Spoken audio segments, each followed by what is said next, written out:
So what advice can you offer to trainees interested in doing clinical trials such as the one you just ran today?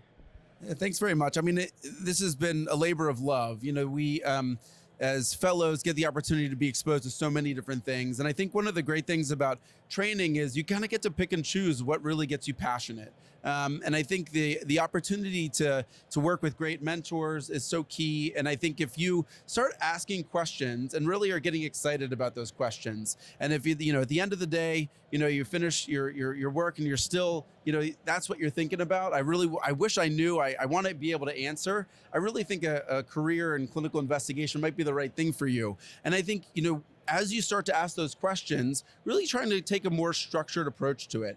Find mentors that can help you say, how do I answer that question? What's the right, trial design? What's the right data? What's the data I need? And what resources am I going to have to pull together to be able to appropriately ask and answer these questions that are starting to fill my head?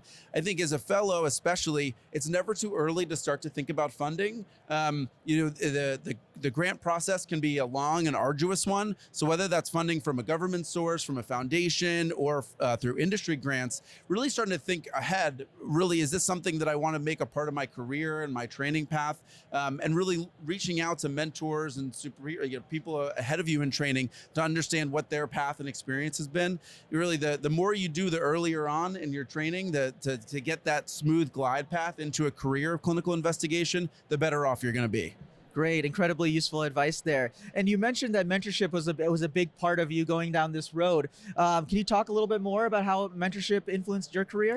Absolutely. I mean, I have to say I've been extremely fortunate. I was an internal medicine resident at Duke University, where I have many great mentors and friends who I still stay in touch with. And these types of conferences are great opportunities to see them and catch up with them and have them learn about what you're up to and vice versa. As a fellow, I was at Brigham and Women's, just like you. So again, another great place where there's a lot of people. So I think that's, there are places where there's, these hubs, these centers of fantastic mentors and researchers who can help you along the way. But there's also many other places that are not, the Brigham and Women's, the Stanfords, the Texas Hearts of the world, where there's just many trialists who are really at a center where we're bringing people together, really just looking out, following the evidence. Look at a study that interests you and look where some of the investigators are. Even if it's not a primary investigator, a site, having a site and having a study member at your local institution or in a local geography is a great opportunity to learn from them how they incorporate it into their practice, and then also understand, get an introduction to one of the main trials if you have more questions or want to learn more about the process. But really, pulling on those resources of other clinicians, other investigators, and using resources like the ACC and the fellows in training. There's a lot of great ways to get engaged and learn. And I think the more proactive you are about it, the more likely you are to be successful in it. Wonderful advice. And thanks you so much, Dr. Blood, for being with us today.